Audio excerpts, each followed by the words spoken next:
My name is Shirley Grutza, and I go way back to Father Don Surgis. All right, today is Sunday, March 6th, and this is Linda Goody here with Shirley, and we are going to be talking about some of her memories of being at St. Matthew Parish. So Shirley, do you want to share with us how old you are? Oh, sure, I'm proud to be 95. 95 years old. That's amazing. All right, and when did you become a member of St. Matthew?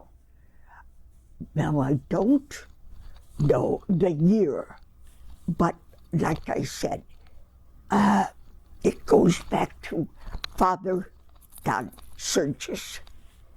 He was quite a pastor.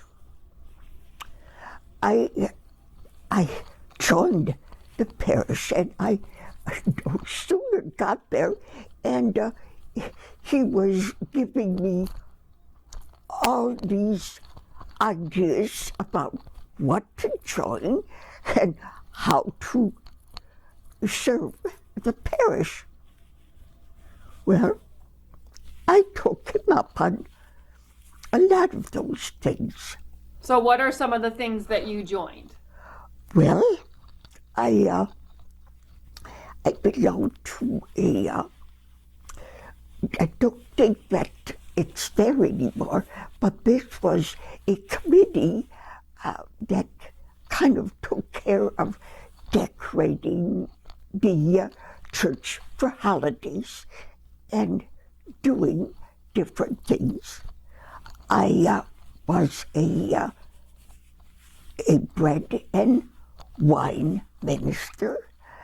I took care of the altar boys and girls. I made out their schedule. I took communion to the sick every week. But I think that's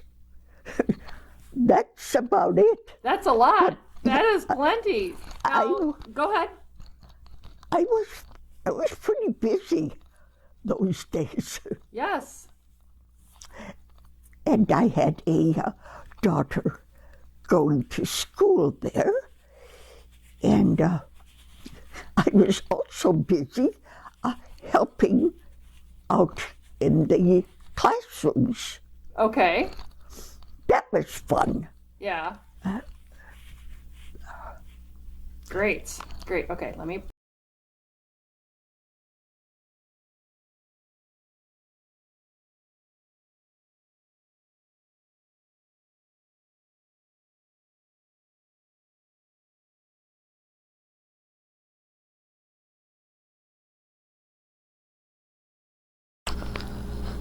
All right, so here we are still with Shirley, and I'm going to ask her a little bit about her family background, where her family came from, where she was baptized, and where she went to school.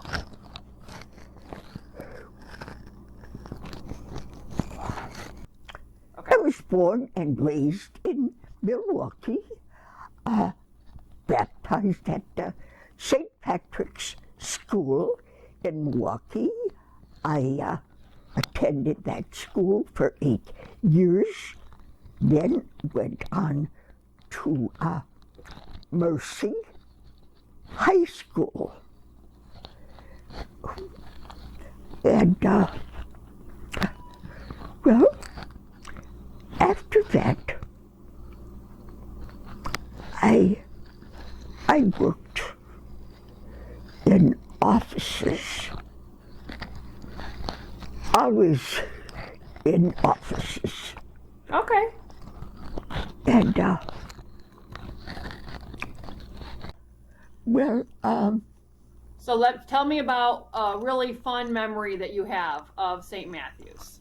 well, one thing,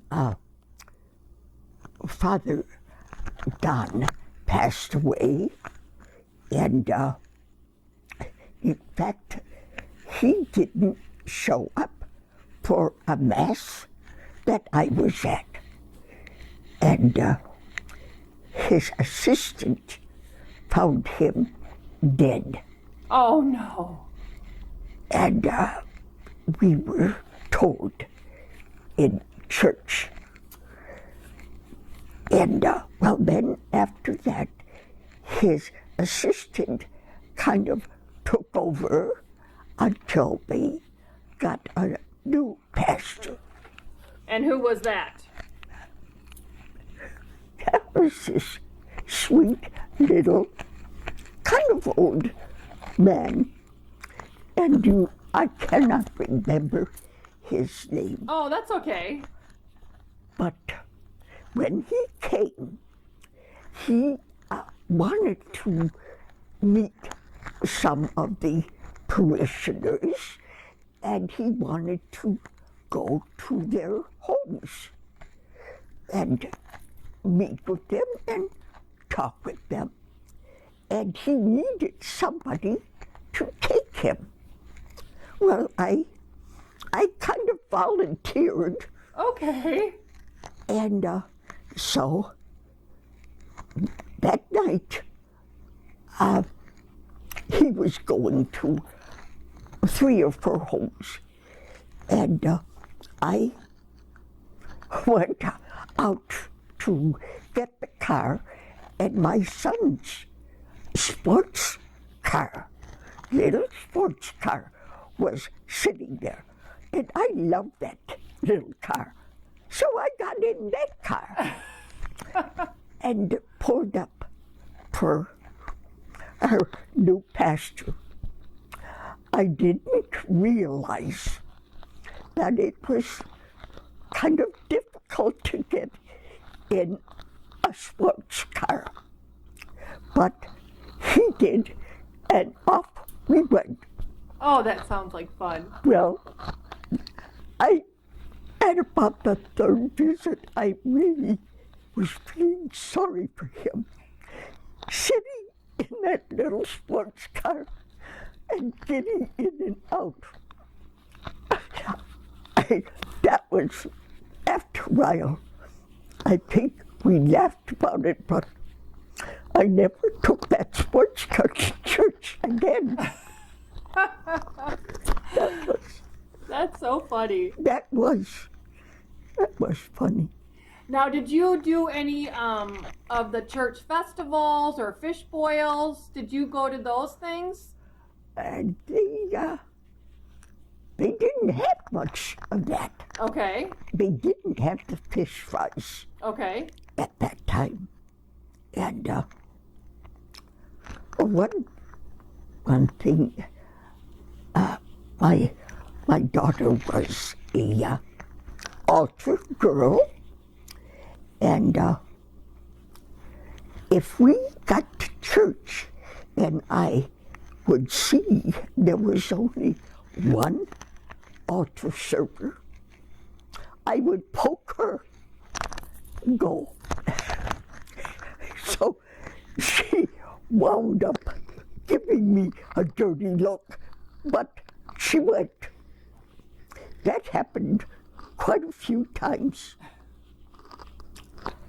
Well, that was funny. That's cute. But when she graduated, she went to Thomas More, and they were giving confirmation instructions. Well, she missed a couple, and they said she could not be confirmed with that class.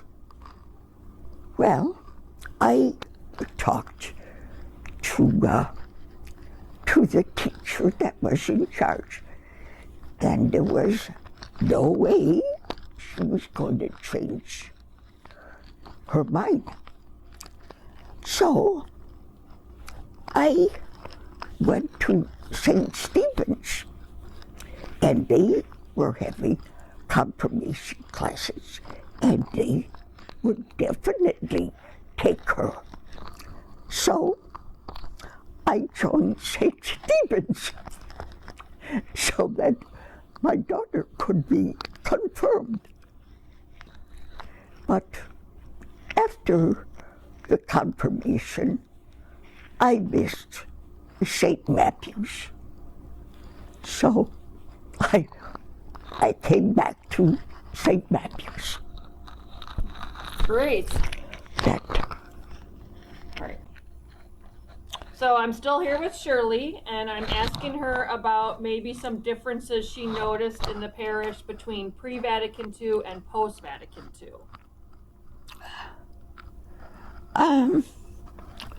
Really, they had kind of been through that before I joined St. Matthew's. Okay. I was at St. Veronica's, where my 3 older children had gone to school. And I sometimes I think they noticed it more than I did. Okay. So I guess I just went with the flow. Yeah. There was a lot of things that I thought were much better. Like what? Like, give me an example. Well, first the Latin, and then the fact that the priest, when he was at the altar, always had his back to us, and we just had to imagine what he was doing. That is so much better the way it is now. Mm-hmm. So what has changed for you since COVID with going to St. Matthew's? I know that's been really hard for a lot of people. So what did it change for you, good and bad? Well, I had been going to Mass at St. Matt's, and when we couldn't go, I couldn't get there. And as time went on, my legs, of course, at this point, I was well into my 90s, and my legs were not supporting me the way I wanted. So, but it did bother me that I could not receive communion. But I finally got over that hurdle. This sweet lady, Linda Goody, started bringing me communion. That is so good.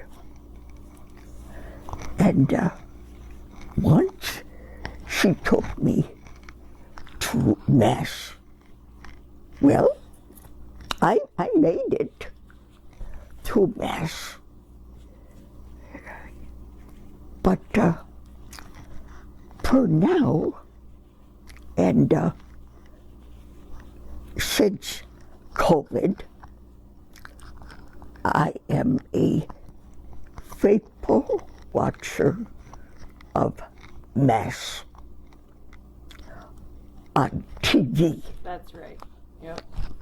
Now tell me about, I know you always loved Christmas Eve Mass when your family would come. So give me a little fun memory about that. So this would be before COVID. So describe some of that for me.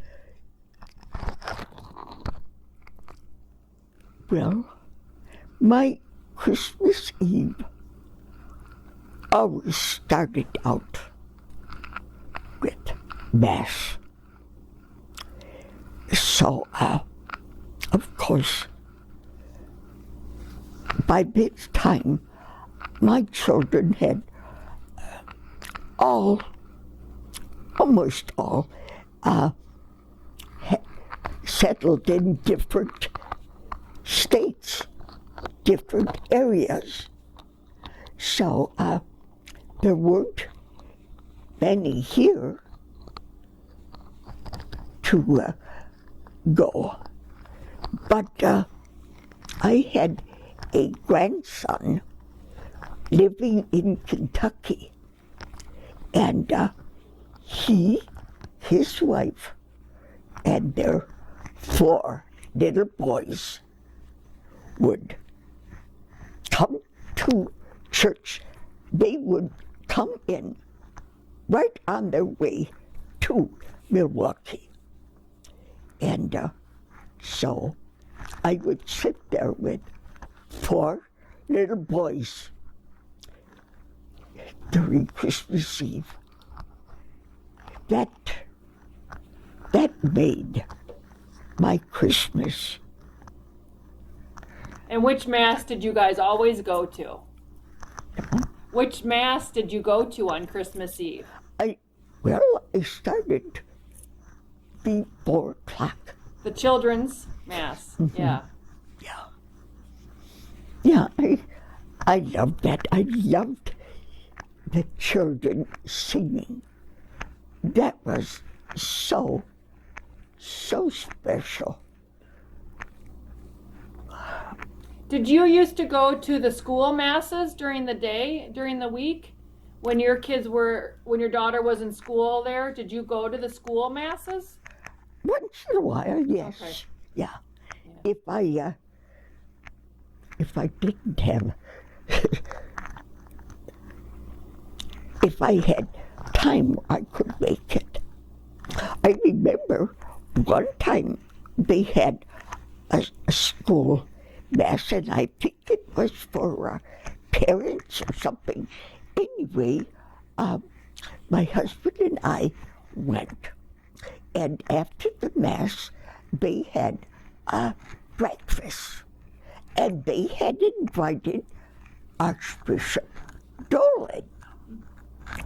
So he was there and walking around, and he got to our table, and my friend and I talked to him, and we decided we'd like a picture with him. So I had my picture taken with then Archbishop Dolan, who is now Cardinal in New York. That's amazing. So I have a picture taken with a cardinal, which I treasure. That's great. What great stories you have. Is there anything else you want to add before we conclude this interview? I don't want to take up too much time with it, but anything else we want to... No. Okay. Well, Shirley, it's been a pleasure to be able to interview you for this. And thank you so much for sharing all your memories. Thank you for asking me. Of course.